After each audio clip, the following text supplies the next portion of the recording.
finally.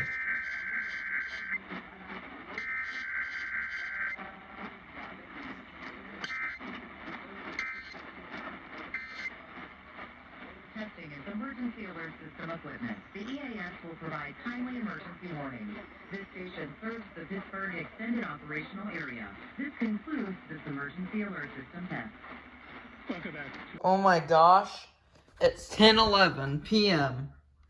KDKA, you need to get your schedule back on track, okay? You literally need to get your schedule back on track. I need to change the clock on this, but yeah. So, with that out of the way, I thought I would get this test because, well, it's my birthday. So this is a kind of a special test, or not really, but yeah. It's a test on my birthday. It's on a Sunday, which is cool. So, yeah. Also going to the Outer Banks on Wednesday, and yeah.